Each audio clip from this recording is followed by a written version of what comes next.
Good evening and welcome to the 2019 UT Dallas Awards Gala.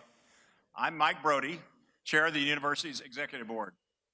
Like many of you with us tonight, I am also a proud UT Dallas graduate. And I still want to remind you, there's a tournament going on in basketball. When it comes to football, the Comets are still undefeated. It's wonderful to have you all here on our beautiful, ever-evolving campus. Tonight, as we celebrate the 17th Annual Awards Gala, we look forward to introducing and recognizing 5 extraordinary individuals. Their notable personal accomplishments and tireless efforts to benefit their communities makes us all so proud. Before we go any further, please know that the bar will remain open in the back of the room throughout the evening. Go ahead. In addition, if you have not already started your salads, please enjoy them now. At this time, I would like to acknowledge the elected officials and special guests who are joining us here this evening. The Honorable Fred Hill, former Texas State Representative for District 112, who tonight will be receiving the Gifford K. Johnson Community Service Award.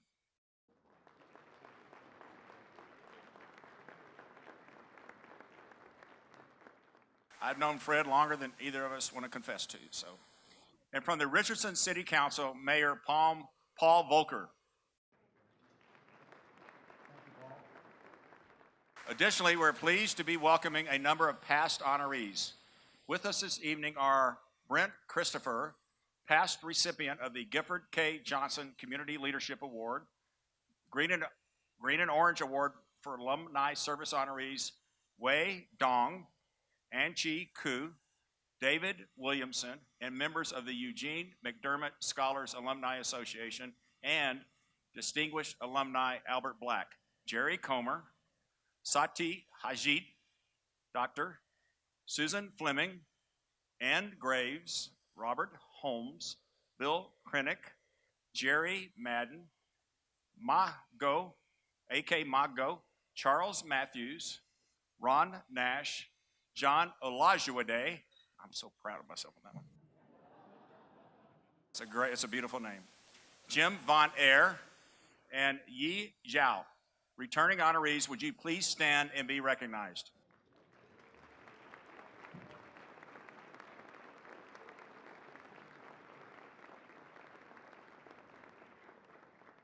Thank you all for your continued commitment to UT Dallas and for being with us again tonight.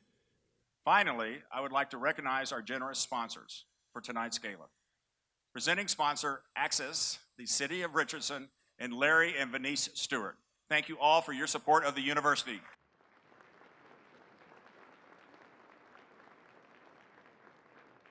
And now, to begin our ceremony tonight, I would like to introduce UT President Richard Benson. Dr. Benson has overseen remarkable growth for the university in his first 3 years as president, and has plans for even greater things to come in the future. He and his wife, Leslie, have joined us tonight to celebrate some of the remarkable individuals who have contributed to the growing stature of our university. At this time, I would like to invite President Benson to say a few words. Dr. Benson?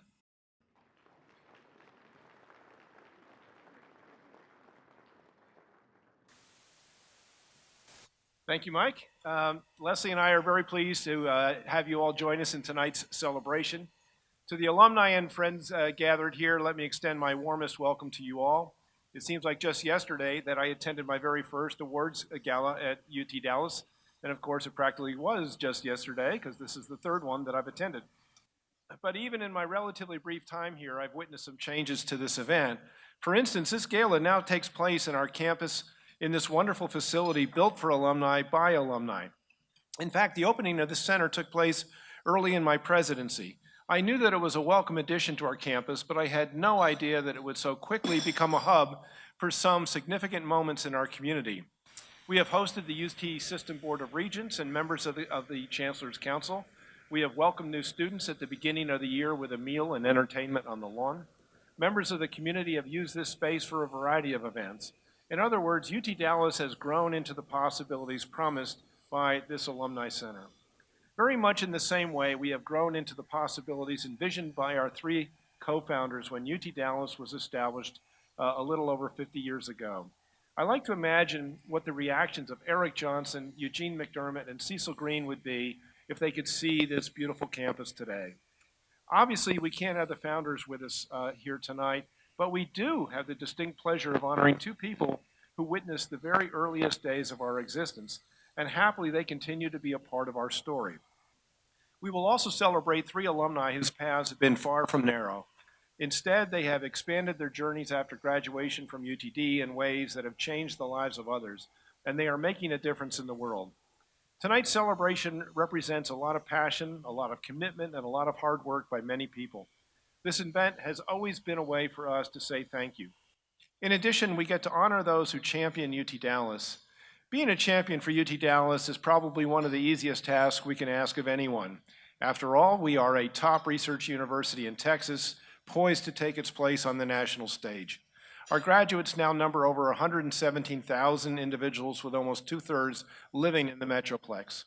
Our student body is one of the nation's most distinctive, and in the state, for both academic excellence and diversity. Our research is yielding solutions that impact thousands of lives. For example, while we are not a medical institution, our research has medical implications. Millions of dollars in new funding from state and federal agencies support cancer-related research at UTD. Fundamental cancer research is one of the most important things we do, and it is supported by the Cancer Prevention and Research Institute of Texas, or CPRIT, the Department of Defense, and other agencies. Our partnerships with industry anchor our role as an economic engine for our region. In 2018, I joined more than 40 business and government representatives from the region who traveled to Europe on an economic development-focused trip. This was a unique opportunity for the university to forge new connections with potential partners, to visit with entrepreneurs at the cutting edge of their fields, and to share the resources that we can bring to bear in making their ventures in our region successful. And by the way, the trip was organized by a champion for UT Dallas and a 2004 graduate, Mitzi Kalampel. Mitzi earned an MBA in the Jindal School and is the Senior Manager of International Marketing and Public Relations for DFW Airport. We are quickly becoming a destination for the arts, with the addition of several notable art collections that eventually will be housed in new art facilities on campus. In the last year, we received a generous gift from the Trammell and Margaret Crow family that includes the entire collection of the Crow Museum of Asian Art. And from Richard and Luba Barrett, the university was gifted the largest and finest public collection of Swiss art ever assembled. And I'm going to break from my scripted comments just to say I think it's over at table 22 that we have some folks from the Crow Museum who are now UTD alumni, faculty and the like. So.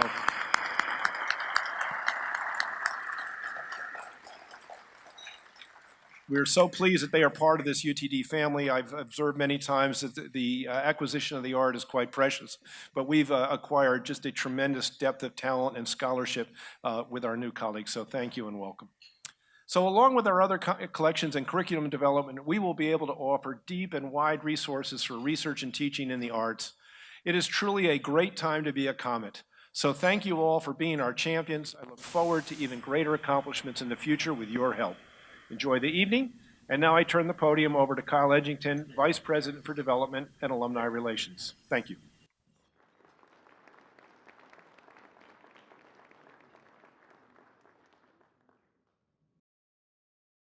Thank you, Mike and Dr. Benson.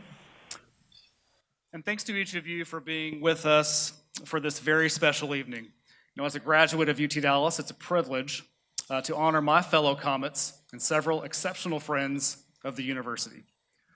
Our honorees' impact continue to inspire the UT Dallas community, home to thousands of students, faculty, staff, who look to individuals like these as role models of innovation, service, and leadership. So now, for the first award of the evening. The Gifford K. Johnson Community Leadership Award recognizes individuals outside of our alumni body whose exceptional passion, enthusiasm, and achievement in advancing the cause of the university sets them apart. The namesake of this award, Dr. Gifford Johnson, became president of the Graduate Research Center of the Southwest in 1965. Gifford served the institution that would become UT Dallas in the critical formative years just prior to the university founders' gift of the Research Center and its lands to the state of Texas. This gift resulted in the creation of UT Dallas in 1969. Gifford's passion, his pride, tireless dedication to the university continued until his passing in 2009 at the age of 91. This year's first honoree, the Honorable Fred Hill, has also demonstrated unwavering support for UT Dallas. Over the course of 20 years in the Texas House of Representatives, Fred Hill championed legislation that dramatically shaped the future of this university. In 1989, Mr. Hill served as co-author of the legislation that authorized UT Dallas to admit freshmen and sophomores. The adoption of this pivotal legislation expanded access to higher education to thousands of students and marks a very significant milestone in the history of the university. As a leader, Fred was also a strong advocate for efforts to secure funding for major investment in the university's engineering programs through Project Emmett, which resulted in state appropriations from the Texas Enterprise Fund and the eventual construction of the Natural Science and Engineering Research Laboratory.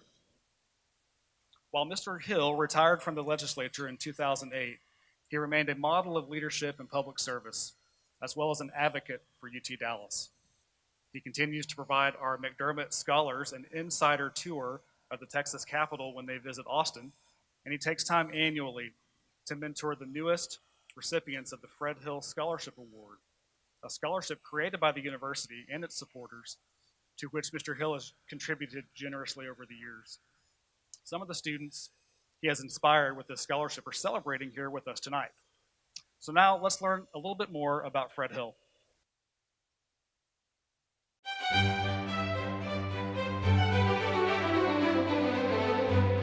The Honorable Fred Hill worked multiple jobs to put himself through college, throwing the LA Times from 3 to 6 a.m. before driving a school bus in the morning hours, managing an office supply store, and preparing returns during tax season.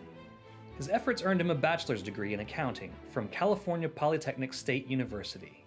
Within a few years of graduation, Fred moved his family to Richardson, Texas, and began building a national sales company, specializing in imports and stationery products. With a love of learning and an appreciation for the value of education instilled by his mother, it's no surprise that Fred's career in elected public service began on the school board for the Richardson Independent School District. As a special bonus, the position allowed Fred the opportunity to personally present high school diplomas to 4 of his children. Elected to his first term in the Texas House of Representatives in 1989, Fred would serve for 20 years as representative of District 112, which includes the university's home city of Richardson. During his time at the Capitol, Fred's many appointments included chair of the Local Government Ways and Means Committee, the Urban Affairs Committee, the Committee on Affordable Housing, and the Committee on Public School Finance's Subcommittee for Facilities. As a member of the state legislature, Fred was an advocate for education in Texas and made a special impact on the trajectory of UT Dallas. He supported legislation that authorized the university's first classes of freshmen and sophomores in 1990 and was instrumental in the realization of several transformative capital projects, including the Natural Sciences and Engineering Research Laboratory and the Student Services Building. Each legislative session, Fred provided valuable experiences for UT Dallas students, welcoming tour groups and providing internships. After retiring from the legislature, Fred continues to work in Austin on behalf of many North Texas cities, including Richardson. Fred and his wife of 61 years, Janine, have 5 children and 15 grandchildren. At UT Dallas, the Fred Hill Endowed Scholarship for Public Service was established in Fred's honor and provides annual support to students majoring in political science, public affairs, public policy, or political economy.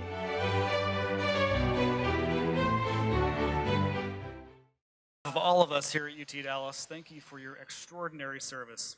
Please come forward to accept the Gifford K. Johnson Community Leadership Award. Mr. Hill will be accompanied by Amanda Rocco, Vice President for Public Affairs at UT Dallas.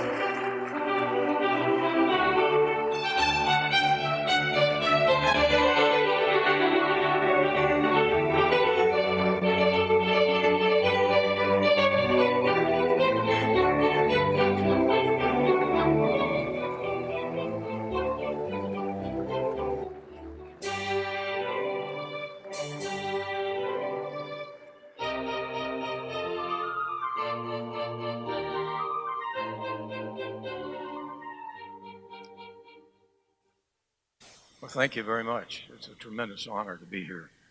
And I have a great respect for this university and all that you have accomplished. I think it would be helpful to you to see from a perspective that I have about how the university uh, has evolved to what it is today.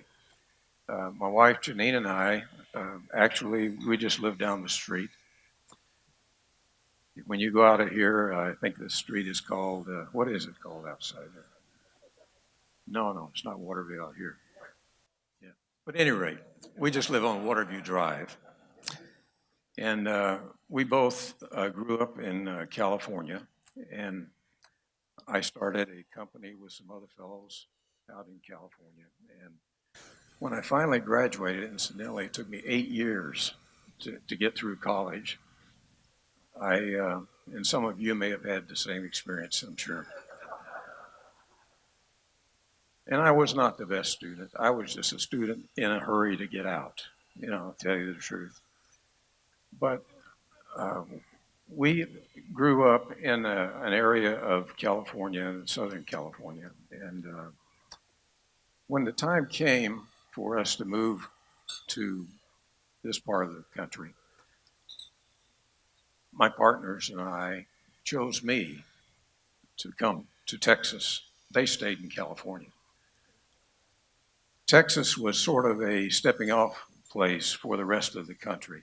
And I came to Dallas because of the market center. But before I came here, I talked to a lot of people about Texas. And they told me, you cannot sell in Texas unless you're a Texan. So I was a little nervous about the way things were going to develop. And the first call I ever made in Texas was in El Paso. And I called on the Popular, which is a department store there. And the first fellow I met was a guy named Frank Weiss, who had just moved there from Brooklyn, and he was the buyer. He didn't care where I was from. I showed him the product that we had, and it was a catalog of merchandise, and that we would distribute to his customers, and they would do mail orders and so forth from it. He liked the idea. He said, come with me. So we went up to see the owner of the store, who I think he's either the grandson or the son of the founder. And his name was, forgot it. But the store was the Popular. Oh, I remember, Mr. Edward Swartz. And Mr. Swartz was sitting at his desk, and Frank just burst into the room and threw my catalog down in front of Mr. Edward and said, I want this. And he pounded right on the desk. Mr. Edward just calmly picked it up and looked at it, said, okay. So my first order in the state of Texas was $20,000. No big deal. It was very easy to sell in Texas. All you had to have was a guy like Frank around. When I had more of a lengthy conversation with Mr. Swartz, and I told him where I was headed. And I was going to move my family to Dallas, and because of the market center. He said, well, if you want to go to Dallas, you will want to live in Richardson. They have the best schools. So when we came here, did I hear somebody about to clap back there? That was a school board member, no doubt.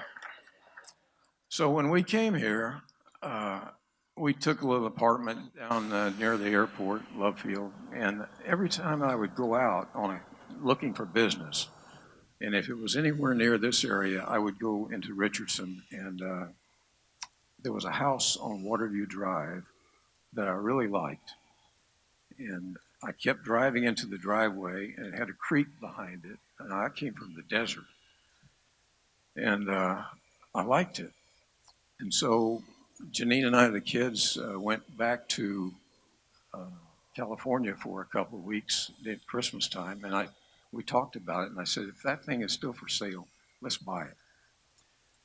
So when we came back, it was, and we did, and we paid $37,500 for it. The neighbors said that I overpaid. And I might have. But we've lived in that house now for 51 years. And I always like to say, same house, 51 years, same wife, 61 years.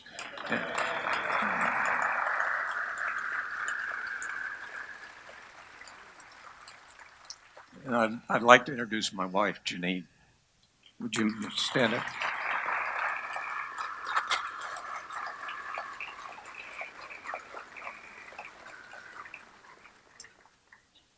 I want to tell you about another little story, and it is related to what happened to the University of Texas at Dallas. You will not realize it because of the way I tell it.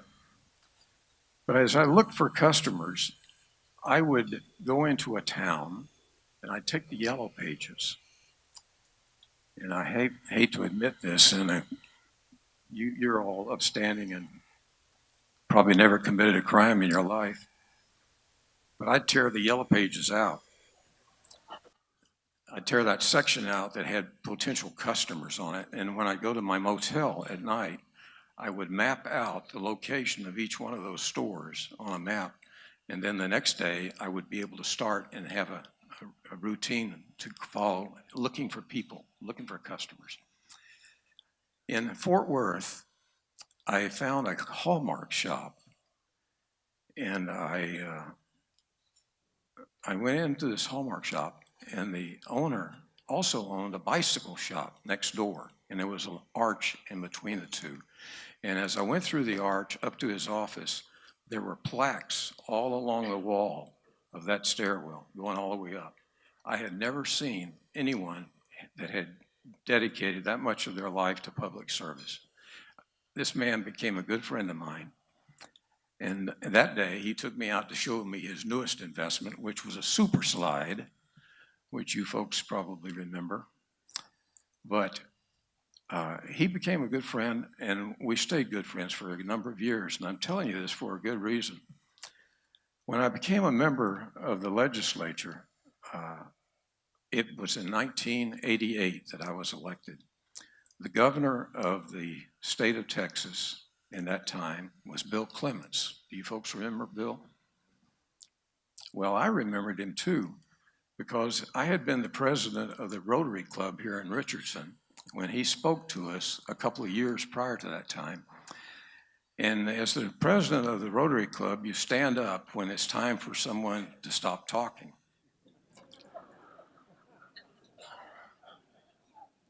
Well, I stood up beside Bill Clements, and he looked over at me and he said, "Sonny, you can leave if you want to, but I'm not through talking."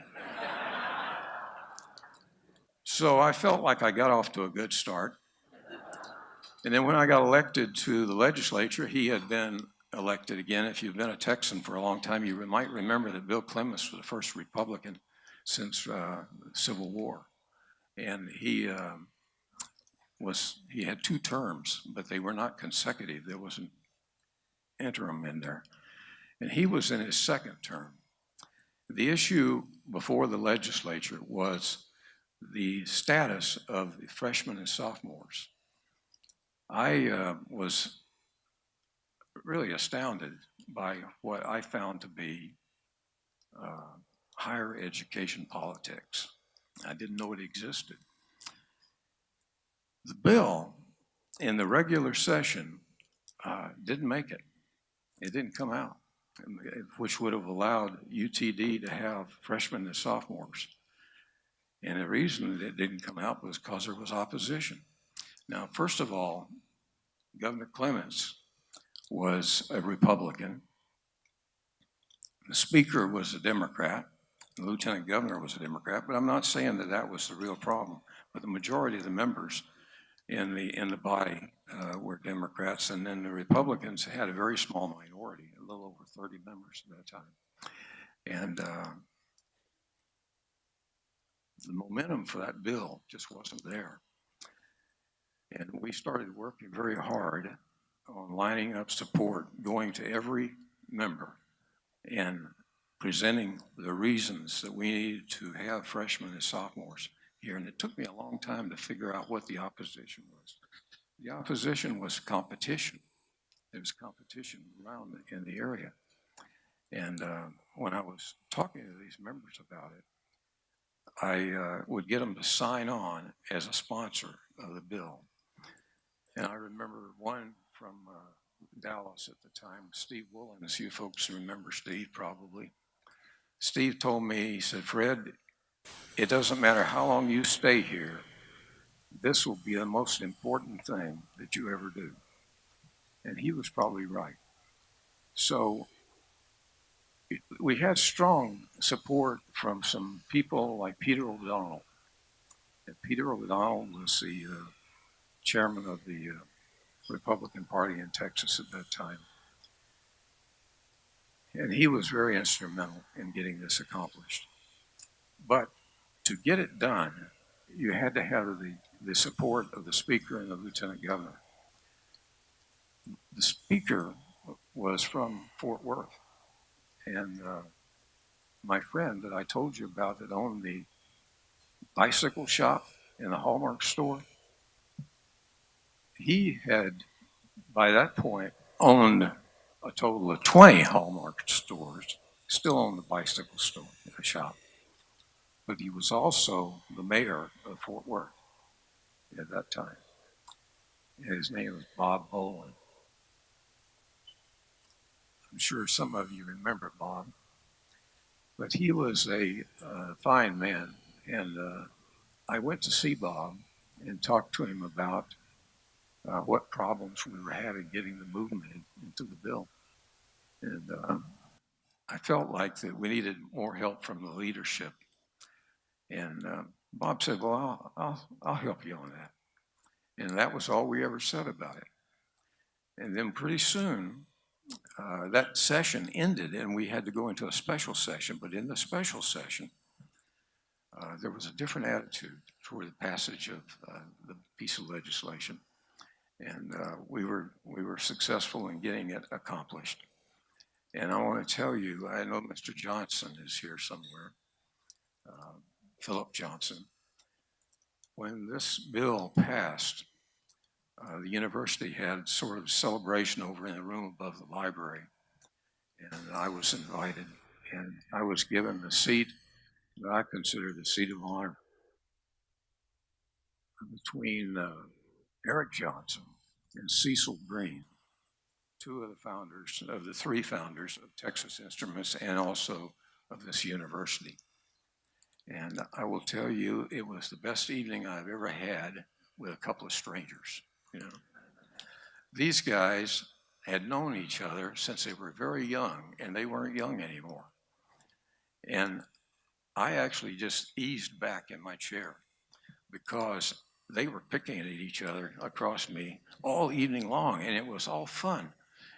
I was really impressed with them, and it was a terrific evening. And I am so proud that they are the founders of this university. I have a son, Dan, who's over here, and he is a graduate of UCD, and he's also a 21 or 22-year employee of Texas Instruments. And it's been a great company for him to work at. So I just wanted to tell you that, and so you get a feeling for how sometimes legislation isn't as clear-cut as you might think it is, and it takes a little help from a guy that runs a bicycle shop sometimes to get it accomplished.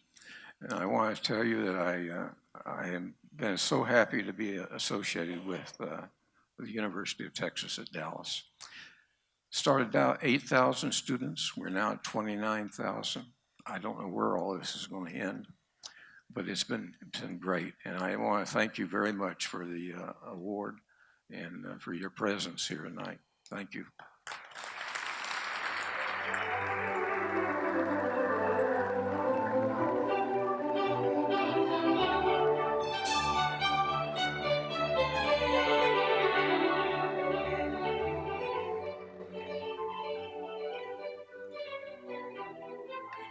I forgot one thing that I was going to do.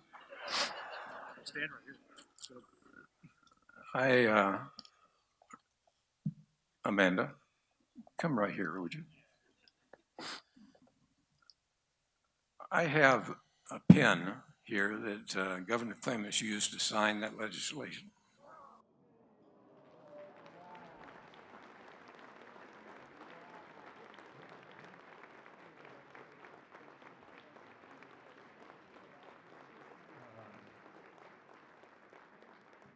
Now he gave that to me the day he signed it, and it's been rattling around in my desk drawer for the last 30 years. So I know that Amanda will find some good place to display that.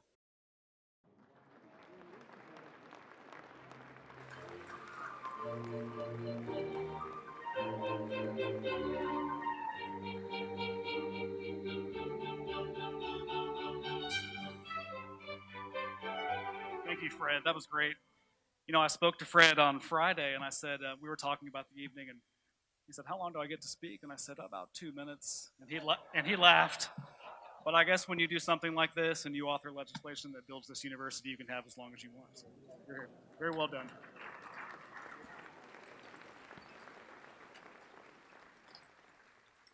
So our second awardee this evening is Philip Johnson. Philip will also be receiving the Gifford K. Johnson Community Leadership Award for his exceptional support, dedication, and enthusiasm for UT Dallas. The son of UT Dallas co-founder Eric Johnson, Philip was inspired by his father's dream of creating an MIT of the Southwest. Over the last 50 years, he has played an integral role in making that dream a reality. Philip served as co-chair of the university's Realize the Vision campaign from 2009 to 2014, and currently serves, along with his wife Diane, as honorary co-chair of the Johnson School's Fearless 2020 initiative, an effort to raise $20 million by 2020 to enhance teaching, research, and provide access to students, all students, underrepresented students including. So personally, and through his foundation, Philip has generously supported students and research across this university. As an entrepreneur and innovator himself, Philip launched his professional career in the petroleum production industry in Midland. He later turned his attention to the airwaves, taking ownership of Signal Media of Arkansas and fulfilling a personal dream that began with constructing his own radios in high school. So now let's learn a little bit more about Philip Johnson.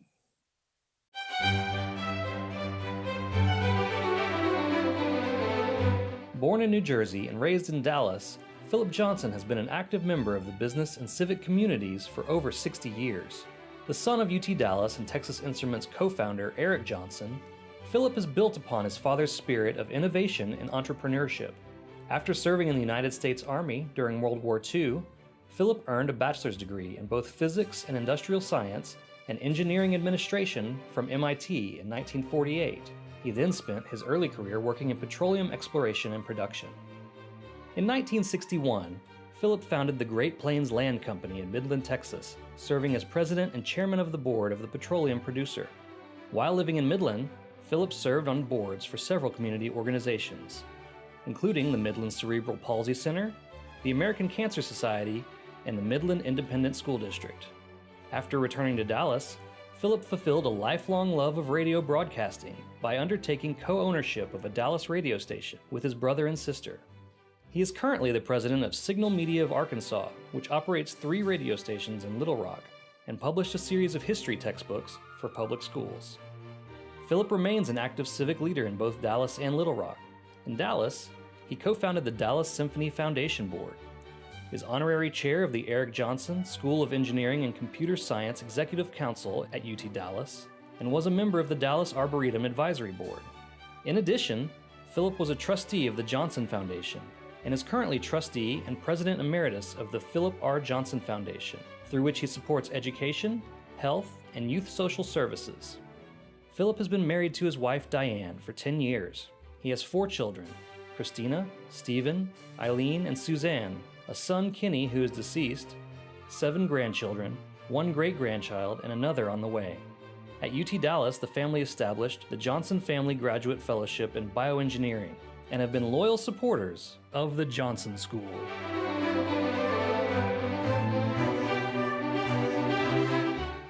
To the stage, Philip Johnson, escorted by Johnson School Dean Porras Balsara.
Congratulations, Mr. Johnson. This is just a delight to have you back. I got to spend some time with you when we dedicated the plaque to your father and the other founders. And I wonder if you could tell us a few words of what it must have been like to visit with your father, Eric Johnson, when you first came to this field in Richardson that eventually became UT Dallas. I don't think my 2 minutes is up yet.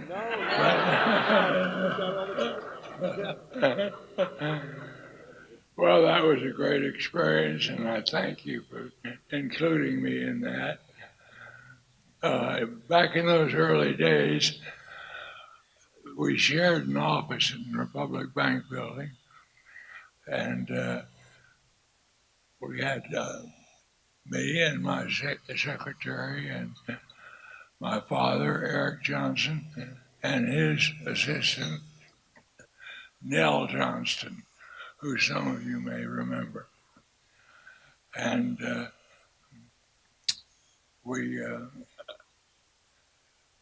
worked together there for several years, quite a few years. And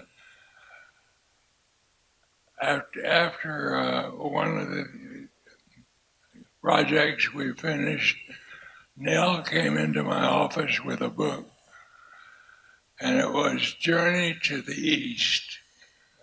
And it was the story of the wise men in Europe who decided to seek wisdom in the Far East. And they set out camping on the way because there was no transportation in the early days. And she gave me that book, and the point of the book was that the least important member of the expedition, the one who built the fires, cleaned up the dishes, and generally did the chores that were needed, but was not a decision maker. He was the one who turned out to be the key member.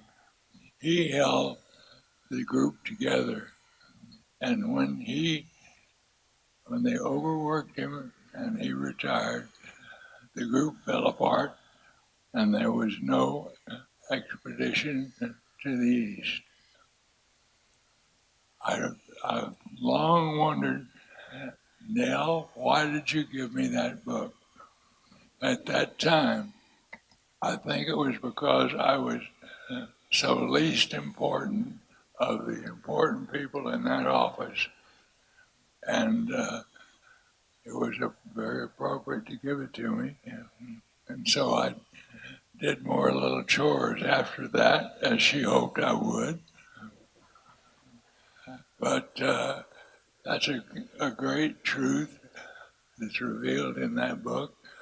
And I think there's some similarities to tonight. I think in a way, the people in this room have set forth on a journey to the east, looking for wisdom. And I think this group will find a great deal of wisdom. So I wish you luck. I hope to go along on the trip. And I don't know what we'll find, except that conditions constantly change. And one condition that changed recently is our loss of Margaret McDermott. And she was a great contributor to the school, giving tens of millions of dollars. I don't know how many. And she'll be greatly missed, not only for that, but also for her guidance and thoughtfulness. She understood the way things work quite well. After I was discharged from the Army, honorably I might add, Margaret called me on the telephone and she said, "Philip, I'd like for you to become a director of the Dallas Symphony Orchestra. I said, but Margaret, I'm not even a subscriber to the symphony. She said, Philip, I didn't call you to hear your problems.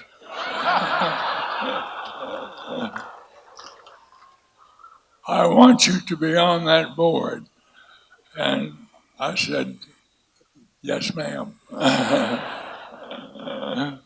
I went on the board for, I think, about 9 years, ended up being the president, and we worked hard. We met at 7 o'clock breakfast many mornings, but we got the symphony going. We got the financial problem solved, and we were ready for a decent place to play the concerts.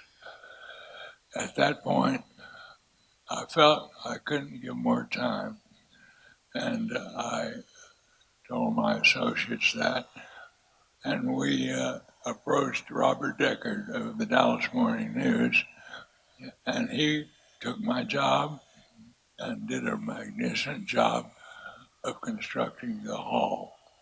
I'm sure many of you have been to Dallas Symphony concerts since that time. Well, I am quite honored to be honored here tonight. This is the highest honor I could hope for, and it is more than enough. I wish the greatest luck to the school. I think it's on a journey for wisdom, and I think it will be found in many ways. And I hope we'll never forget the people who chopped the wood and fixed the meals along the way. Thank you very much, and I wish you the best of luck.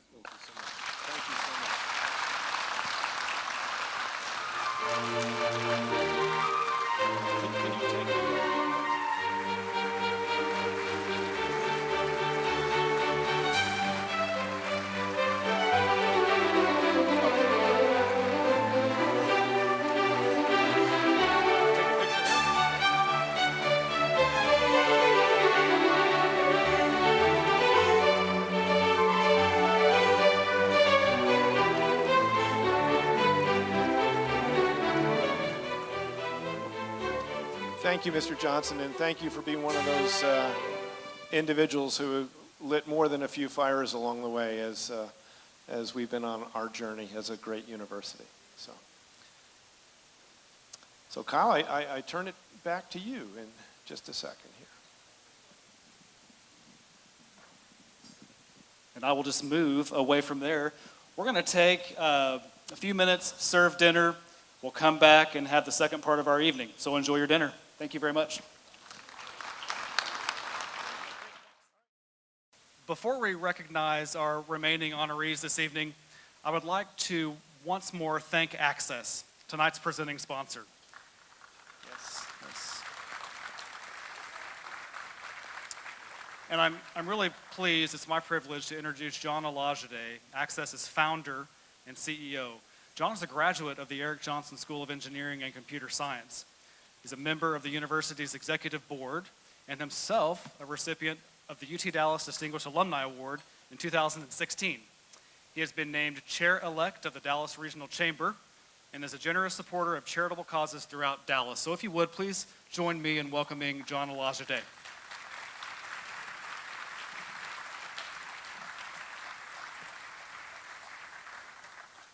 Thank you, Kyle. Thank you.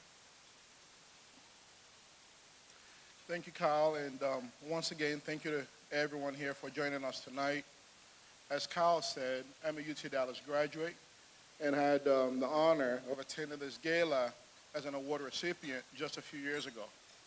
At the time, we did not have this beautiful, beautiful alumni center that we're celebrating in tonight. So it's exciting to be here tonight. And I'm thinking what a remarkable addition this is to our campus and a great way to help us alumni feel at home while we're at UT Dallas. I am proud to let you know that Access provides healthcare technology solutions to more than 7,000 organizations, serving over 2 million patients. I am proud of the work that we do at Access. And I'm always grateful and proud of the roots of our company that began right here at UT Dallas.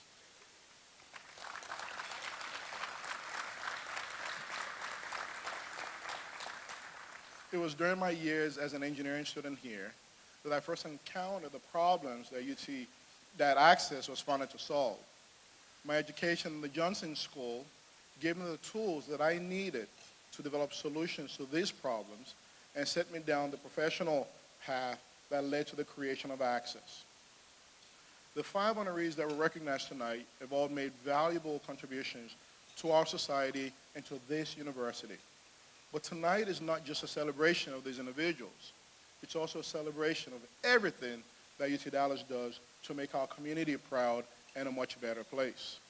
From research to educating generations of leaders and to inspiring partnerships in business and government, UT Dallas is a vital part of our North Texas region and quickly emerging as a major player on the world stage. You know, Amanda joked earlier that, John, every time you come here, your degree just got a lot more valuable, so I'm excited about that, of course. You know, I am proud of our recipients tonight and proud to be a sponsor of tonight's proceedings. But most of all, I am very proud to be a member of the UT Dallas community. It means a lot to me. And I am sure that all the honorees here tonight feel the same. Congratulations and thank you to all of them for all the hard work to make our world a better place. Thank you.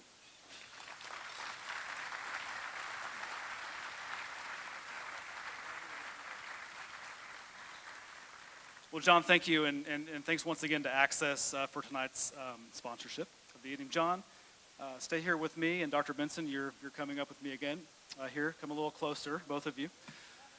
That's okay. For a number of months, John has been visiting with President Benson, myself, and others. You know, deeply committed to making a difference in young lives, John has been exploring opportunities to make a greater impact in the life of our students. And just yesterday, John committed to $500,000, a gift that will establish an endowed scholarship to support students in the Eric Johnson School of Engineering and Computer Science. So please join me in thanking John and Access for their continued commitment to UT Dallas.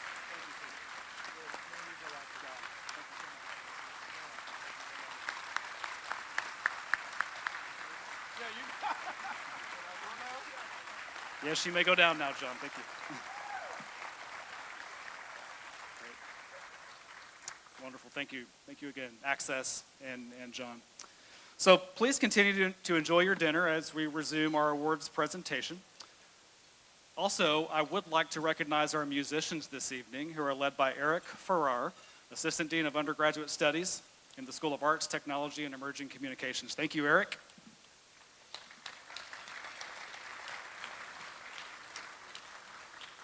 Our next honoree of the evening is Angelica Barriga. Angelica will be receiving the Green and Orange Award, which is given to UT Dallas alumni and friends who provide faithful volunteer support and service to the university. Angelica received both her bachelor's and MBA from the Naveen Jindal School of Management. Building on her experiences at UT Dallas, Angelica has made a career in helping companies manage employee adoption through periods of transition. She currently serves as business planning manager at Google. Ever mindful of the human aspect of business and the importance of building a professional network, Angelica has provided valuable interactions and guidance for today's UT Dallas students. She serves as a mentor in the Naveen Jindal School of Management, participates in regular campus speaking engagements, and occasionally hosts dinners for our students. Through these and other efforts, Angelica helps students learn invaluable lessons as they develop into young professionals. Grateful for the financial aid support she received as an undergraduate, Angelica made the decision to impact generations of Jindal School students by establishing her own scholarship endowment in 2013. So let's hear a bit more about Angelica Barriga.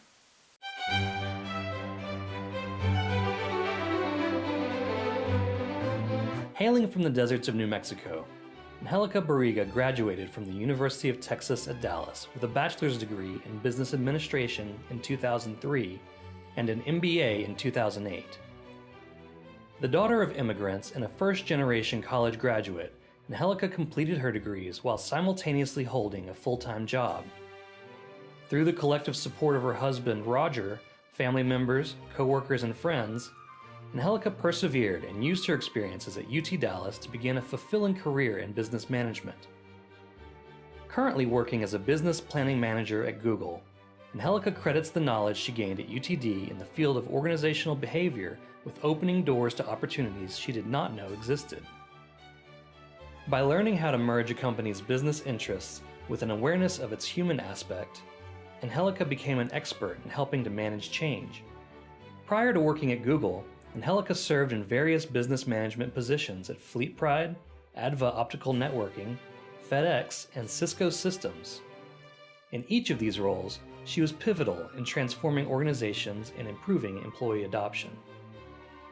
In her free time, Angelica enjoys exploring the world with family and friends, including her most reliable travel companions, her husband of 15 years, and her mother.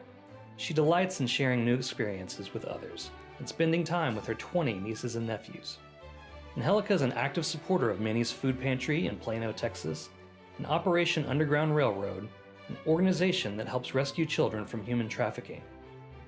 A strong proponent of the importance of professional networking, she also serves as a career mentor to several individuals each year. In gratitude for the scholarship support she received while at UT Dallas, Angelica created a scholarship within the Naveen Jindal School of Management to help future generations of students realize their dreams.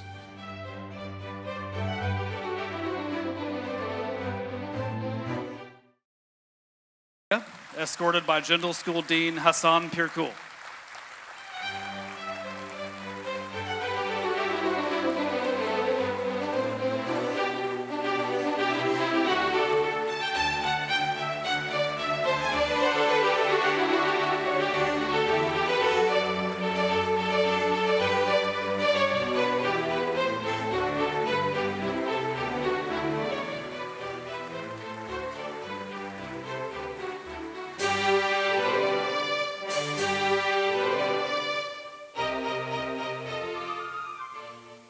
Thank you. That picture with the 12 comets was actually in our kitchen. I don't cook, and so I think that's the most action our kitchen has ever seen, right, hon?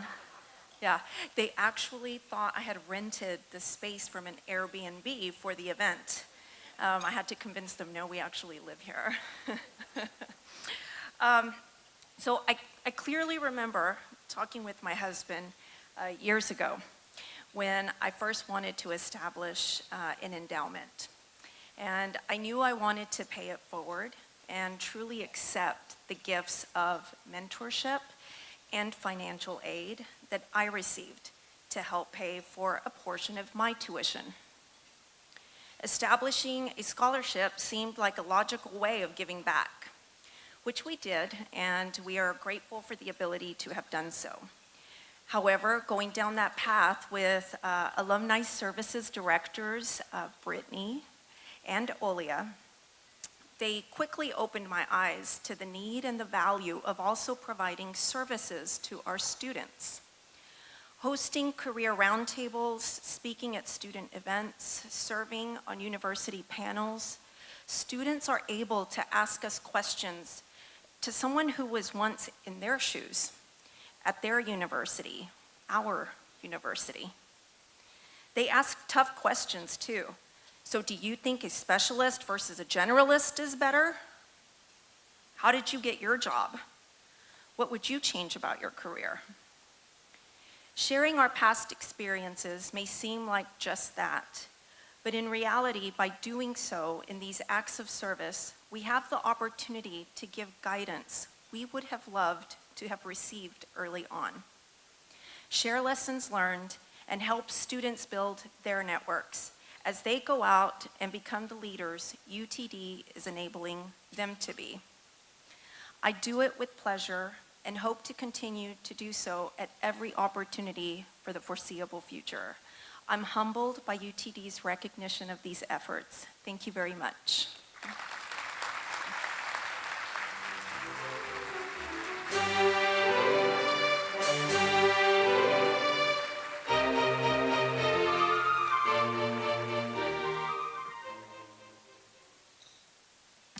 next part of our program recognizes those who have graduated from UT Dallas and who have gone on to make important contributions to their respective professions, their communities, and the university. So our first Distinguished Alumni Award recipient is Dr. Richard Danielson. Dick Danielson came to UT Dallas in the middle of his career with the United States Army, where he would serve as an audiologist for almost 30 years. At the time, Dick's work focused on preventing hearing loss in soldiers.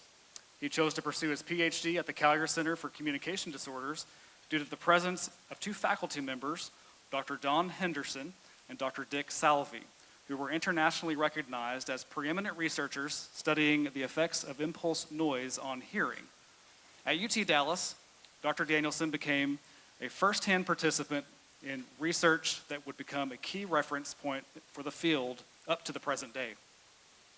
His own professional work included a deployment to Saudi Arabia during Operation Desert Storm, and as part of the first audiology task force ever deployed to a combat theater. Dick would go on to serve as Director of Army Audiology and Speech Center at the Walter Reed Army Medical Center. After his military career, Dick continued to serve the country in the field of aerospace audiology with NASA. At the Johnson Space Center in Houston, Dick leads vital work preventing noise-induced hearing loss in astronauts and other ground-based employees. So let's take a closer look at Dr. Danielson.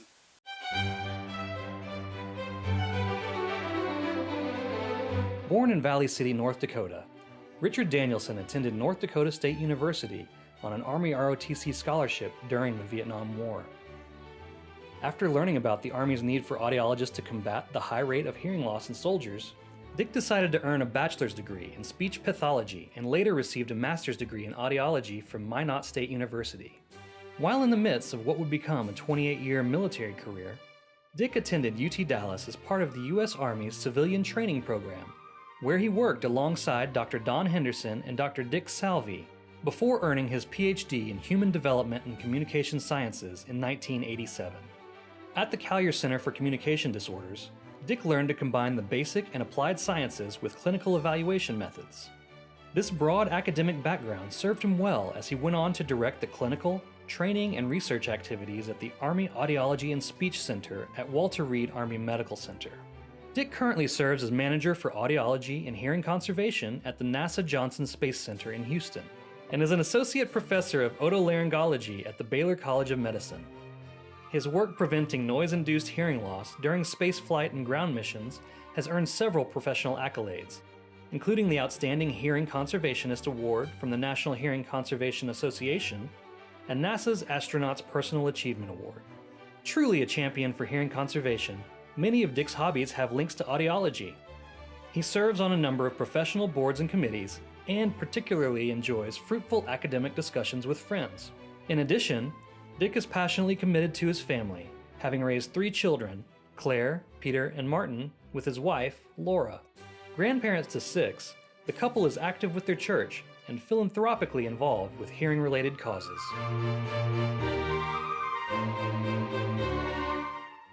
And congratulating Dick Danielson for receiving the Distinguished Alumni Award.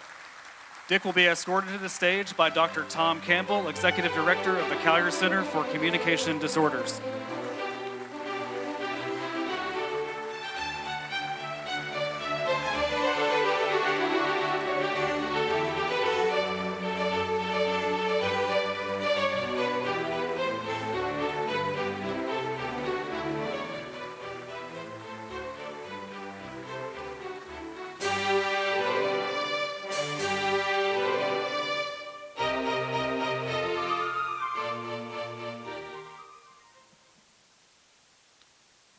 I have some prepared remarks. Thank you. I'll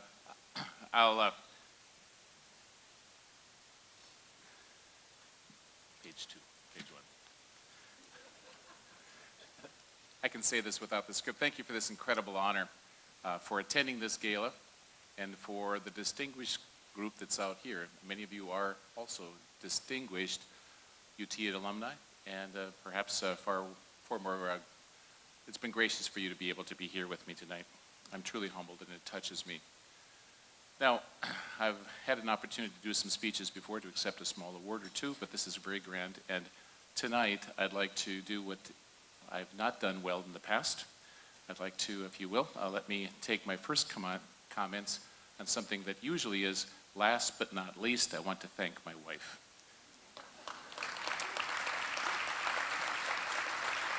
No. Rather than tonight, I want to share with my message to her. Laura, I want to know that I'm indebted to you for your love and sacrifices in supporting our kids and me. While I was in my PhD research frenzy, it was you who calmly packed up our home in Arlington by yourself when you were 7 months pregnant with our third child. When I flinched at the idea of returning to graduate school, it was you who rocked my world when you said, sure, why wouldn't you, Dick, be able to get a PhD?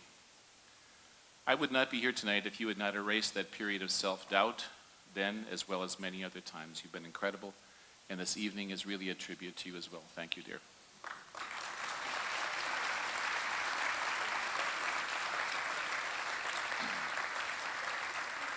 As you saw, I grew up in North Dakota. Ours was a home where education was highly valued. My mother was the teacher in the one-room school, and she married one of the bachelors and then moved in the 1930s into his home and raised her family of 5. By the time I came along, there wasn't much money for school, so I received an ROTC scholarship to get through school. And during my undergrad days, then as you see, I was steered towards this field of audiology because I had heard that there was a prevalence of hearing loss in the Army, and it sounded like a better opportunity for me to thrive than being a platoon leader in Vietnam. Later, the Army offered me this long-term civilian training for a PhD that could contribute to the health and performance of soldiers.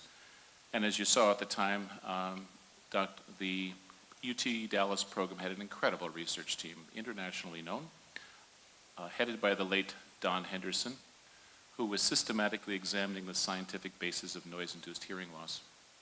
I'll never forget the first time that I heard Dr. Henderson speak in a conference.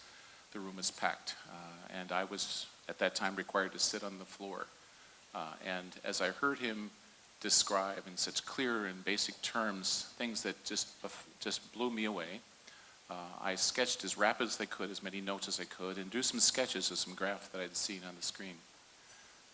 A few years later, when I was accepted in the program and did my dissertation, I realized that I was refining those plots that I had seen on the napkin, and they became part of the standards that we now use in occupational and military noise standards. The UTD program and the Callier Center were a perfect match for my needs, with an integration of neuroscientists and hearing scientists. I gained a deep and solemn awe, to be sure, for the brain's intricate design and rich structure for recovery using parallel processing. I didn't spend much time here at the main campus. This may have been the 30th time I've even been at Richardson campus since 1984. I spent my time in Callier's labs downstairs, where I shared an office with a 20-foot-long acoustic shock tube, lived next to the animal lab, and I actually slept overnight many times in the cot in the evoked potentials lab so that I could finish my PhD degree in 3 years, like the Army said. However, when I needed a reality check, I found that I could return to clinical audiology by going upstairs and talking the second floor with Dr. Ross Roser.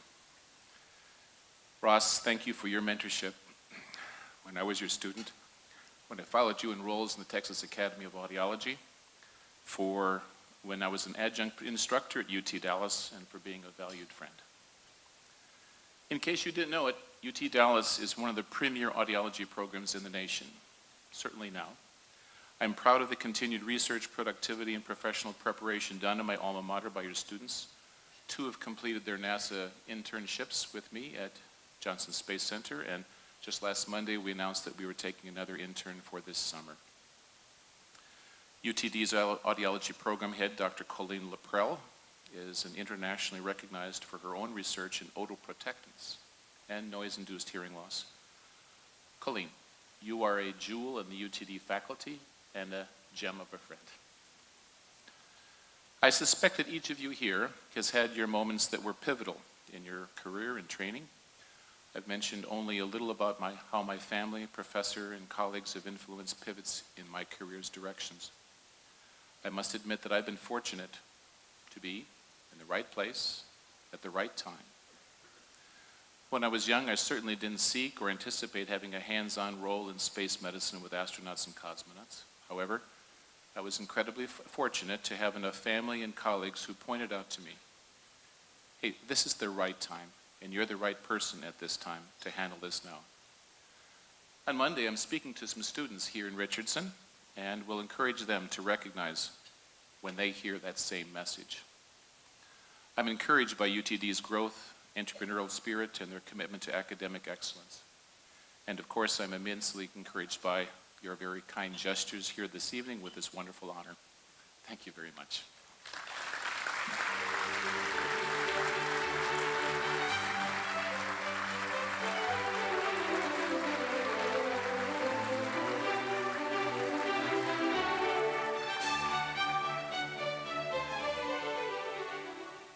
Thank you, Dr. Danielson. Our final awardee of the evening is Venice Stewart, who will also be receiving the Distinguished Alumni Award. Venice is the embodiment of a servant leader in our community. From a very young age, she has dedicated her time, energy, and talent to scores of charitable causes and organizations, including the Girl Scouts, the Junior Leagues of Toronto and Dallas, the Crested Butte Music Festival, and Aware Dallas.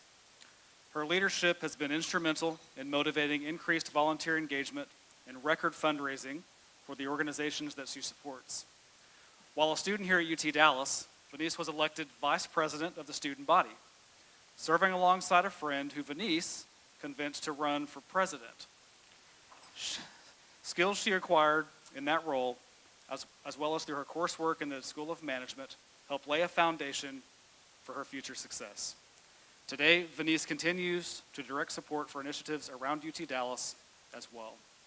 During her tenure as president of AWARE, she ensured critical funds for research for the Center for Vital Longevity and the Center for Brain Health. And recently, she arranged for AWARE to participate in Dr. John McCaskill's Master's in Public Affairs capstone course in the School of Economic, Political, and Policy Sciences. As a civic leader, Venice's work has made a significant difference in thousands of lives and brought valuable awareness to deserving causes in her community. So let's learn a little bit more about Venice.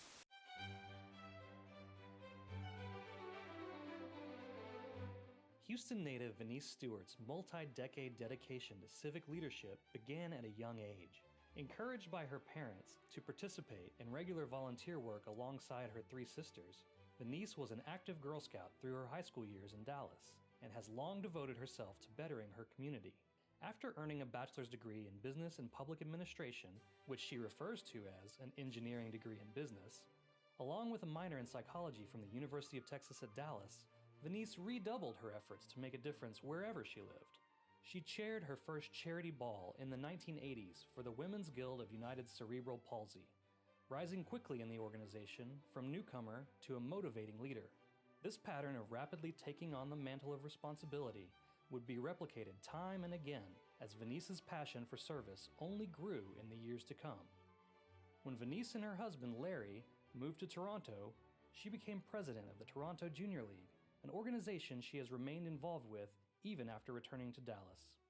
Currently, Venice is president of the Park Cities Historic and Preservation Society, president-elect of the Dallas Arboretum and Botanical Garden Women's Council, and holds leadership positions with the Dallas Symphony Orchestra League, the Junior League of Dallas, and Les Femmes du Mont. In addition to dozens of leadership roles with organizations in Texas and Ontario, Venice previously served as president of AWARE Dallas and as a board member for both the Ronald McDonald House of Dallas and Susan G. Komen. Venice has one son, Marcus, and two stepchildren, Susan and David. In her free time, she enjoys traveling, reading, cooking, tennis, skiing, and cheering on the Dallas Stars hockey team. Congratulations, Venice. Please come forward to accept your Distinguished Alumni Award. Venice is escorted by Dean Hassan Pirkul.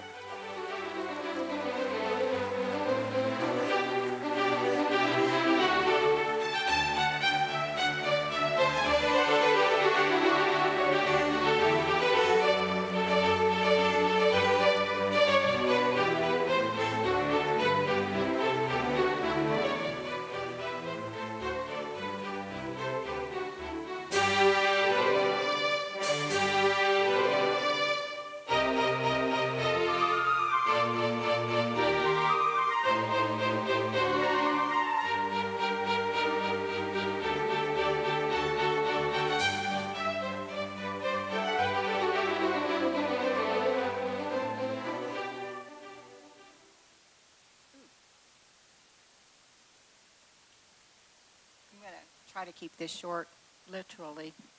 Um, and hope you can see me, because I know I'm short and I didn't ask for a platform, but I have to deal with those kind of short problems all the time.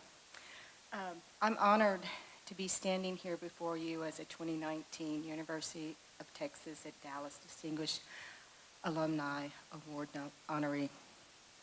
When I graduated from UTD with a Bachelor of Science in Business and Public Administration in 1979, I had no idea where I was going or what I'd be doing.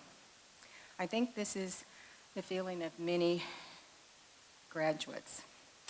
When I attended the University of Texas at Dallas, having attended UT Austin for 2 years and moving back to Dallas, go Comets, UTD was an upper division school, the only county community colleges being lower division classes where one could transfer to UTD and accomplish their 4-year degree. The major founders, Eric Johnson, Cecil Green, and Eugene McDermott, had a vision at the time and seeing a void fulfilled it for the Dallas community. Being such a new school and a small classes, maybe 1,200 in our program, having only 2 buildings, it doesn't look like that anymore. With classes mostly held in the evening, I was able to serve as vice president of student government, and after taking leadership and training courses, we even helped incoming students enroll into the upper division classes being offered here at the time. Being a new sorry, I didn't really put my glasses on. And at that time, a small university, students were able to help in a lot of various ways. In visiting with Dr. Perkle the other day, I learned that I was one of about 50 who had graduated with a Bachelor of Science in BAPA, as the program had only begun in 1975. Back then, I didn't carry a computer in a backpack or a cell phone in my pocket, or a phone, basically. The only mail was delivered by a mailman, and phone calls were on a landline. And people really had to return those phone calls, and you had to find a phone and maybe a quarter. Communications was important when I began doing my volunteer work. From the day my sisters and I began knocking on doors, selling Girl Scout cookies, to fundraising for the Junior League of Dallas, serving as a board member for the Dallas Symphony Orchestra League, incoming president for the Women's Council of the Dallas Arboretum and Botanical Garden, leading the Aware Dallas Board as president for 2 years, and in various other roles for nonprofits in Dallas and Toronto. Communications was and still is the key. I've been lucky to have a supportive family, my husband, my son, my stepchildren, and my sisters. I've also been lucky to have great support from many, many friends who also believe in the importance of giving back to the community. And giving back to the community is something that I feel passionate about.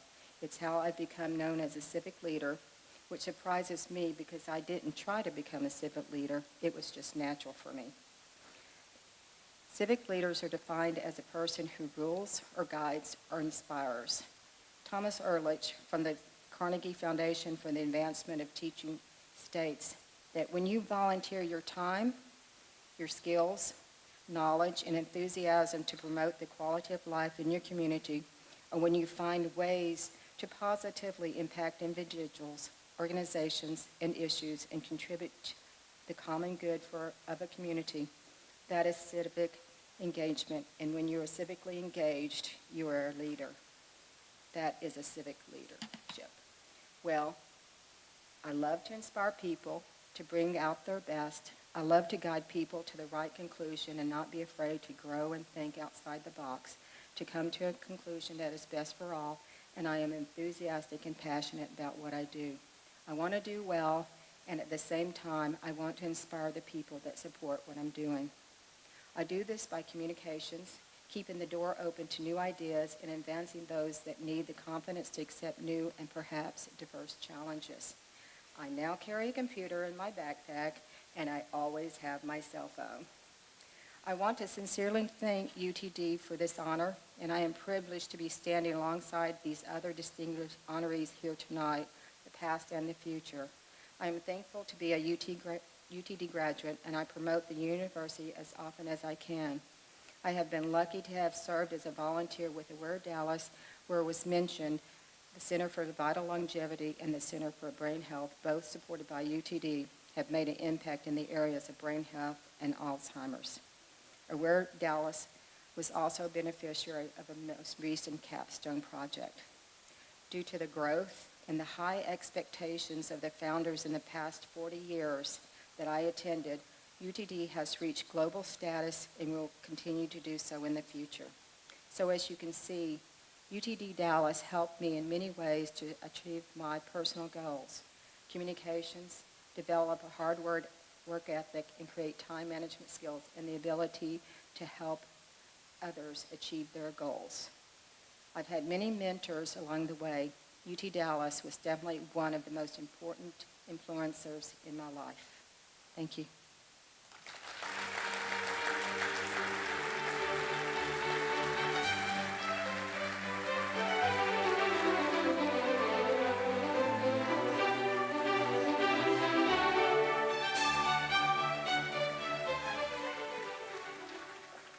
So Venice, it is rare that someone moves the microphone down after I speak, so I apologize that I didn't do that. Well, Mike Brody is supposed to close us out, and he will, but I was thinking as the evening progressed that Mike was recognizing all the former honorees, and he didn't recognize himself, but Mike himself is a distinguished alumni from a few years ago. He's been a personal friend to me, and we really value his leadership as our board chair for the executive board. So Mike, thank you for being here. You can close us out. And I'll move it up. Thank you, Kyle. What a, you never know what to anticipate. And just from Fred and your well-spoken words, you never know when cutting ads out of Yellow Pages and knowing somebody that owns a bicycle shop that happens to be the mayor of Fort Worth, that can change the direction of a university. So thank you. It's just those little steps. And to Mr. Johnson, what a humbling experience to have you here. Not only your legacy, but your words of wisdom. Don't forget those who chop wood, build fires, clean dishes, and create paths for themselves as well as us. And Venice, where's Venice? You don't need a platform to stand tall. You're amazing. Thank you. And all the others as well. So that's awesome. So, wow, what a wonderful evening here at UT Dallas. Congratulations again to all of our very deserving honorees. Let's give them another round of applause, all inclusive.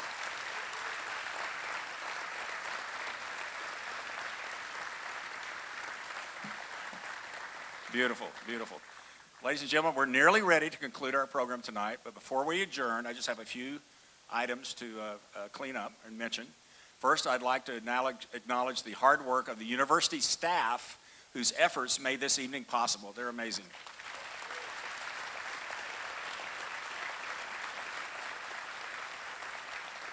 It certainly takes a team to ensure an event like this that appears effortless.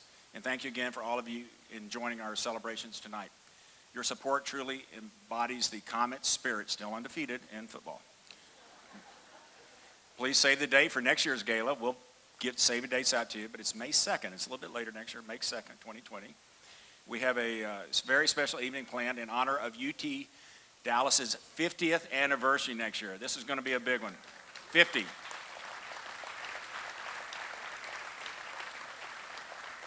That's a birthday most of you are looking forward to personally as well, I'm sure. Immediately following this program, we ask that all of tonight's honorees, listen carefully, all of tonight's honorees, as well, all past honorees, not just tonight, join us on stage for a group photo. I'd now like to invite you all to continue the celebration by joining us for a dessert reception just out the doors in the Texas Instruments Inspiration Hall. Thank you, good night, God bless you, and God bless the University of Texas, Dallas. Thank you for being here.